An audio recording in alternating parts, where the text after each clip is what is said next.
มีความรู้สึกใดลูกสาวไปลูกไปทำงานอยู่ประเทศไทยส่งเงินส่งคำมาให้แม่ยายหอมดีใจได้เงินดีใจได้สั่นภูมิใจอยู่บ่ฮะภูมิใจบ่คะแนนลูกหาเงินอยู่บ้านนี่สิมีปานนี้บ่พี่แม่ยายผมมีเลยเนาะพอได้จะกินหรือบอกก่อนไปเงินหอจะพอได้จะขายยังบ่พอสมัยแต่ก่อนนี่จ้ะตอนไหนลูกยังบ่ได้ไปหาเงินหาคำนี่แม่ยายหอมพ่อใหญ่เสิร์ชหายังเลี้ยงลูกปกติเนี่ยนะหอยถ้าเขาไปฝากแล้วพอลูกไปหาเงินหาคำแล้วก็จังบ่ทุกข์บ่ยากจังหลุดพ้นจากความทุกข์ความยากงั้นบ่ไปหาเงินอยู่ประเทศไทยเนาะได้เงินมาสู้ตื่นเนาะโอ้ยคะแนนว่าเป็นเมื่อกี้นี่คะแนนว่าลูกก็ไปหาเงินอยู่เมืองไทยนี่บ่มีเงินรักษาแม่ยายหอมแล้วเนาะสบายดีพี่น้องมื้อนี้มาปู่พ่อก็ส่องบ่ดอนสตูกอีกแล้วเด้อมื้อนี้มาอยู่เฮือนแม่ยายหอมเนาะพี่น้องเนาะแม่ยายหอมก็ยิ้มเก่งๆนะลูกมาหานี่แม่นบ่แม่ใหญ่ เดี๋ยววันนี้สตูกจะมาสัมภาษณ์แม่ยายหอมเนาะพี่น้องว่าลูกไปทำงานอยู่ประเทศไทยนี่แม่ยายหอมได้เงินส่งเงินมาให้พ่อใหญ่หอมพ่อใหญ่เสิร์ชแล้วก็ได้เงินเฮ็ดเทือนเฮ็ดซ่านเพิ่นมีความภูมิใจแนวใดนำพี่น้องเนาะไปเดี๋ยวเราไปถามแม่ยายหอมกันเด้อเป็นจังได๋ดีใจบ่ลูกดีใจเนาะว้าวให้มาก็ดีใจลูกให้เงินเท่าใดน่ะถามยายหอมก่อนให้เงินเท่าใดให้ 2,000 ก่อนน่ะเด้ก่อนน่ะเด้ให้1,000เว้ยกดใบน่ะเด้ใบน่ะได้เขาดูได้100ได้ใบยูโร100พอสิเสิร์ชได้เท่าใดแล้วพอสิเสิร์ชนี่เสิร์ชเด้ทำกันได้สำคัญพอสิเสิร์ชกันโอ้ได้5,000กว่าบาท 6,000เลย6,000นี่รอบก่อนให้ได้แหวนได้ใส่แหวนยังอยู่บ่เปลี่ยนเอาใส่แหวนอะไรเอาไว้ไอ้นี่เอาไว้ใส่กระเป๋าไว้เป็นจังได๋ภูมิใจอยู่บ่กับลูกกับเต้าภูมิใจดีใจที่ลูกเต้ามา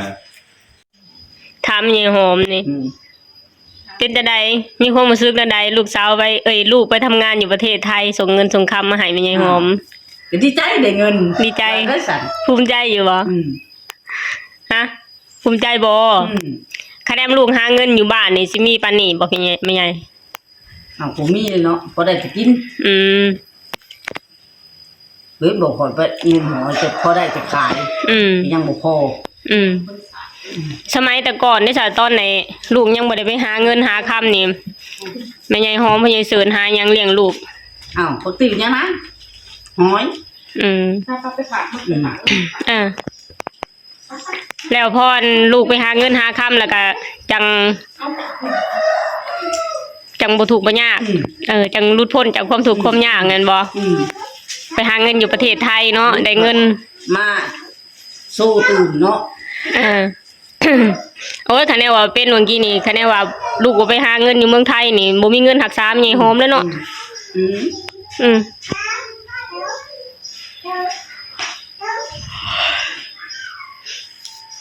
มันมีความสุขหรือว่าเป็นแบบแนวก็เศร้าแล้วเด้เนาะลูกไปเมืองไทยแต่ละคนลูกให้เงินเดือนเท่าใดแม่หอมจักแล้วลืมเลยเนาะลืมแล้วจ้ะแต่เป็นพวกบ่ได้ไปเอาเองมีแต่เขาไปเอาเขาจับตอนที่ยังอยู่เมืองไทยกันเบิดนี่พากันส่งเงินมาให้แม่หอมคนเดือนละ 4,000 5,000เด้อพี่น้องเงินเดือนแม่หอมตะกี้นี่โอ้ยได้หลายเติบอยู่เด้บ่แม่นเป็นหมื่นพุ่นบ่ยายอันนี้มาถ่ายหัวตอนลูกยังบ่ได้ไปหาเงินอยู่เมืองไทยนี่พ่อใหญ่เสิร์ชเฮ็ดเทือนหาเงินก็เฮ็ดเทือนให้เขาเนาะพี่ใหญ่เนาะแม่หอมก็ไปหาผักติ้วยะนางหายะนางหางมหอยมาขายบัดนี้พ่อใหญ่เสิร์ชก็ไปหาเฮ็ดเทือนให้เขาเจ้าก็ตกเทือนก็3เทื่อแล้วบัดนี้พอเจนลูกพากันไปหาเงินอยู่ประเทศไทยประมาณ ลูกไปหาเงินอยู่ประเทศไทยจังได้ส่งเงินมาให้แม่ใหญ่หอมกับพ่อใหญ่เสิร์ชสุเพิ่นจังพากันเซาเฮ็ดเวียกเนาะพี่น้องเนาะพ่อใหญ่เสิร์ชก็เซาเฮ็ดเฮือนก็เฮ็ดอยู่แต่ก็มาเฮ็ดให้ลูกให้เต้าบ่ได้ไปหารับจ้างเฮ็ดหม้องอื่นแล้วเพราะว่าบ่ได้เฮ็ดก็ยังมีเงินเดือนให้เพิ่นเนาะพี่น้องแม่ใหญ่หอมก็บ่ได้ไปหาพักกระติ้วก็โดนแล้วก็นั่งเลี้ยงหลานให้ลูกก็ส่งเงินมาให้แม่ใหญ่หอมเดือนละ 3-4 พันก็ว่ากันไปเนาะพี่น้องแต่ว่าตอนนั้นนี่แม่ใหญ่หอมได้เงินเดือนหลายอยู่เด้เกือบ10,000พุ่นล่ะมาคุมื้อนี้ได้เงินเดือนเท่าใดแม่ใหญ่เดือนละ 6,000 เนาะตอนนี้เหลือเงินเดือนอยู่ 6,500 พ่อใหญ่เสิร์ชก็เดือนละ 3,000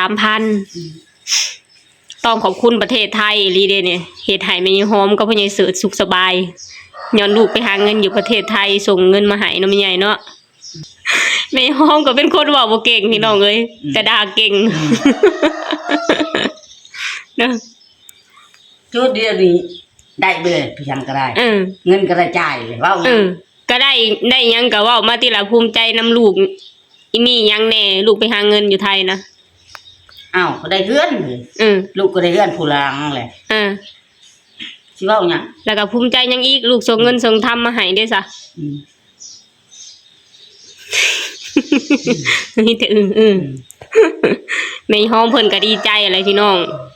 ดีใจภูมิใจที่ลูกไปหาเงินอยู่ประเทศไทยตั้งเนื้อตั้งโตได้หาเงินหาคำได้แล้วก็ส่งมาจุนเจือพ่อแม่ส่งมาให้ลูกให้เต้าน้องพี่น้องเพราะว่าพากันปาลูกปาเต้าให้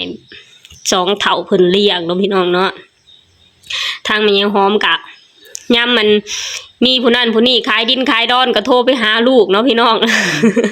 ยังให้ลูกได้ก็โทรไปหาลูกให้ลูกส่งเงินมาซื้อดินซื้อดอนแล้วก็ดินตอนนั้นก็บ่แม่นของไผเนาะพี่น้องก็เป็นของคนที่เขาส่งมาให้นั่นล่ะคนที่เขาเพิ่นโทรมาให้เขาซื้อนั่นล่ะก็คือภูมิใจนำลูกเนาะแม่ยายหอมเนาะภูมิใจนำลูกที่ได้ไปทำงานอยู่ประเทศไทยหากบ่มีประเทศไทยก็ลูกเต้าก็คือสิบ่มีอนาคตที่ดีเนาะแม่ยายหอมเนาะขอบใจประเทศไทยเนาะ